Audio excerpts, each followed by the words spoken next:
You know what keeps me up at night? It's not the stock market. It's not inflation. It's watching hardworking Americans who paid into Social Security their entire lives suddenly find their checks frozen because of a rule change they never saw coming. Right now, the Social Security Administration is implementing a verification requirement for 2026 that's already causing problems for thousands of recipients. And here's what nobody's telling you.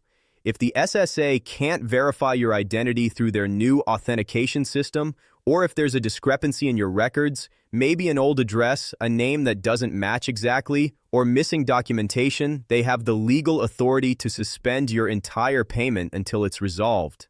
I'm talking about people who've received benefits for years, suddenly getting letters saying their payments are on hold. The verification process involves updated identity proofing measures. And if you don't respond within their tight deadline, usually 30 days, or if you can't provide the specific documents they're requesting, your income stops, not reduced, stopped. This isn't fear-mongering. This is happening right now in the pilot programs, and it's rolling out nationwide. The question isn't whether this affects you, it's whether you're prepared before it does. Look, I've been doing this for over 30 years, and I've seen a lot of government programs come and go. I've watched policy changes that seemed minor on paper devastate real families in the real world. And what we're seeing right now with the Social Security Administration's 2026 verification initiative is one of those situations where the devil is absolutely in the details, and most people have no idea what's heading their way. Let me paint you a picture of what's actually happening here. The SSA has decided that they need to modernize their identity verification systems. Now, on the surface, that sounds reasonable, right? We want to prevent fraud. We want to make sure the right people are getting the right benefits. Nobody's arguing against that. But here's where it gets real problematic real fast. The way they're implementing this verification system is creating a bottleneck that's catching legitimate beneficiaries in a bureaucratic nightmare that can take months to resolve. And when I say months, I'm not exaggerating. I'm talking about people who go 3, 4, sometimes 6 months without their Social Security income because they can't get through the verification process. Now, you might be thinking, oh, well, Frank, I've been getting my Social Security check for 15 years. They know who I am. This doesn't apply to me. And that's exactly the kind of thinking that's getting people in trouble. See, what's happening is the SSA is running periodic re-verifications on existing accounts, not just new applicants. They're going back through their database and flagging accounts where information doesn't match up perfectly with other federal databases. Maybe you got married or divorced decades ago, and there's a slight variation in how your name appears in different systems. Maybe you moved and updated your address with the post office, but not with every single government agency. Maybe there's a typo that's been sitting in a database for 20 years that nobody ever caught because the checks kept coming. Well, guess what? The new automated systems are catching these discrepancies, and when they do, they're freezing accounts first and asking questions later. Here's what really gets me fired up about this whole situation. The Social Security Administration is severely understaffed right now. They've been operating with reduced personnel for years, and their customer service infrastructure is not equipped to handle the volume of verification issues this new system is creating. When your payment gets frozen, you can't just pick up the phone and get it resolved in one call. You're looking at wait times that can stretch for hours, and that's if you can even get through. Many people are reporting that they call dozens of times and never reach a human being. The online systems that are supposed to help you resolve these issues require a level of technical literacy that, frankly, a lot of seniors don't have. And I'm not being condescending here.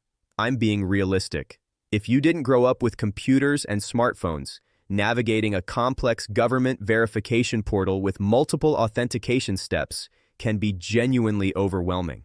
Let me tell you about the specific documentation requirements that are tripping people up. The SSA is now requiring what they call primary source verification for identity confirmation.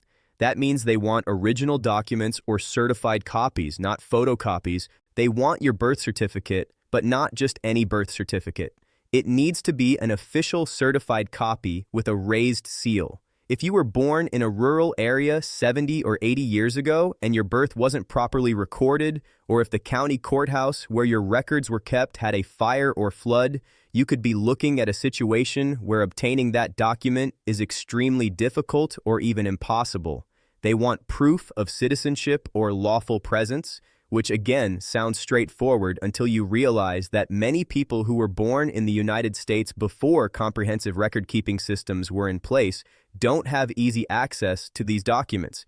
And here's another layer to this that's causing massive problems. The verification system is designed to cross-reference your information with Homeland Security databases, IRS records, and state vital statistics offices. If there's any mismatch in how your information appears across these systems, even something as simple as Robert versus Bob or a middle initial that's present in one database but not another, the system can flag your account. Once that happens, you're in a resolution process that requires you to prove who you are all over again, despite the fact that you've been successfully receiving benefits for years or even decades. Now let's talk about the timeline here because this is critical. The SSA is rolling this out in phases throughout 2026. Some regions are already in the pilot program, and those areas are seeing the problems I'm describing right now. The full nationwide implementation is scheduled to be complete by the end of 2026. What this means is that if you wait until you get a notice saying your benefits are suspended, you're already behind the curve. You're already in crisis mode. And when you're in crisis mode, trying to gather documents and navigate bureaucratic processes while you have no income coming in, that's when people make desperate decisions. That's when they raid retirement accounts and trigger tax consequences. That's when they rack up credit card debt at high interest rates. That's when they fall behind on bills and damage their credit. All of this is avoidable if you take action now. So, what does taking action actually look like? First, you need to create or access your My Social Security account online if you haven't already. I know some of you are thinking, Frank, I don't do computers. Well, it's time to learn or it's time to get help from someone you trust. This is not optional anymore. The SSA has made it clear that online account access is going to be the primary way they communicate about these verification issues. If you don't have online access, you're going to be waiting for letters in the mail, and by the time those letters arrive and you respond and they process your response, weeks or months have gone by. The online system allows you to see notices immediately and respond more quickly. Once you have access to your account, you need to review every single piece of information the SSA has on file for you. Look at your name, look at your date of birth, look at your social security number, look at your address, look at your citizenship status, look at your marital status. Does everything match exactly how it appears on your official documents? And I mean exactly. If your driver's license says Main Street and the SSA has Main Saint, that could potentially be flagged as a discrepancy. If your birth certificate has your middle name spelled out, but the SSA has just an initial, that's another potential flag. Go through everything with a fine-tooth comb. Next, you need to gather your source documents. Now, while you're not under pressure, get a certified copy of your birth certificate. If you're a naturalized citizen, locate your naturalization certificate or certificate of citizenship. Get your marriage certificate if you're married or your divorce decree if you're divorced and your name changed. Make sure you have a current government-issued photo ID. The SSA accepts driver's licenses, state ID cards, and passports as primary photo identification. If your photo ID is expired or about to expire, renew it now. Don't wait. An expired ID can complicate the verification process significantly. Here's something else that's not getting enough attention.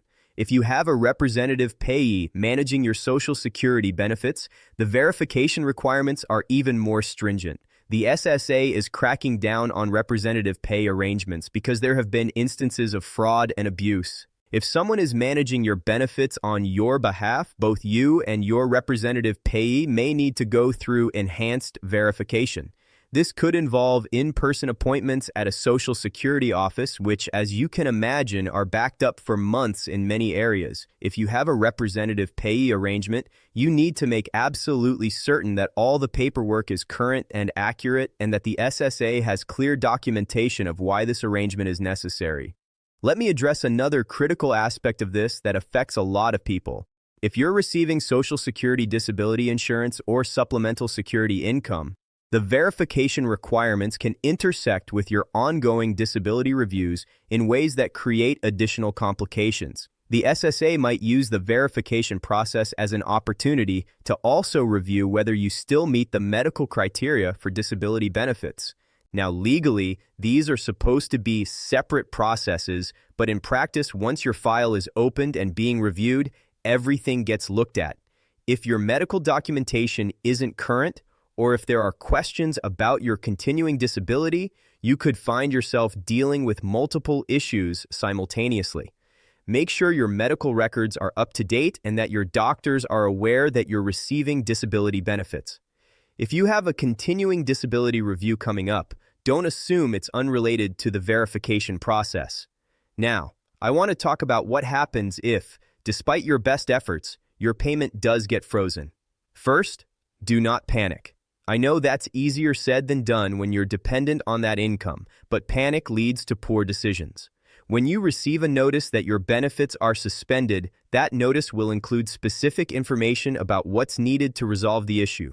Read that notice carefully. Read it multiple times. Make sure you understand exactly what they're asking for. If you don't understand, get help. Contact your local Social Security office. Contact a legal aid organization that serves seniors. Contact your congressional representative's office. Yes, I said your congressional representative. A lot of people don't realize that your elected officials have staff specifically assigned to help constituents navigate federal agency problems. If you're getting stonewalled by the SSA bureaucracy, a call from a congressional office can sometimes cut through the red tape and get your case reviewed by an actual human being who has the authority to make decisions. While your case is being resolved, you need to have a financial bridge strategy. This is why I've been preaching for years about having an emergency fund. If you have 3 to 6 months of expenses set aside in a savings account, a frozen Social Security payment is a major inconvenience, but not a catastrophe. You can live on your emergency fund while you sort out the bureaucratic mess. If you don't have an emergency fund, you need to immediately look at what expenses you can cut and what resources you have available. Can you temporarily move in with family? Can you delay paying certain bills that won't immediately result in shutoffs? Do you have any liquid assets you can access without penalties? This is not the time to be proud. This is the time to be practical and do whatever it takes to survive financially until your benefits are restored.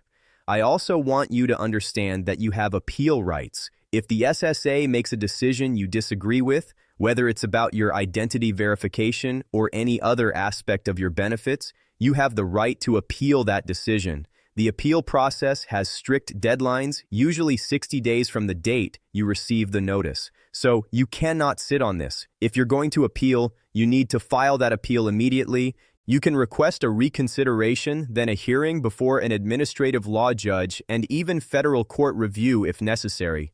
Most cases don't go that far, but knowing your rights and being willing to exercise them is important. The SSA is a massive bureaucracy, and sometimes bureaucracies make mistakes. Sometimes they lose documents. Sometimes they misinterpret information. Having a paper trail and being persistent can make the difference between a case that drags on for months and one that gets resolved quickly. Here's what I want you to take away from all of this. The 2026 SSA verification rule changes are real. They're happening right now, and they have the potential to seriously disrupt your financial life if you're not prepared. But if you take proactive steps now, if you get your documentation in order, if you verify that the SSA has correct information on file, if you establish online access to your account, you can navigate this with minimal disruption. This is not about living in fear. This is about being informed and being prepared. You've worked your whole life and paid into Social Security. That money is yours. But the government has rules about how they verify you're entitled to receive it, and those rules are changing. Don't let bureaucratic changes catch you off guard. Take control of the situation now, and you'll be fine.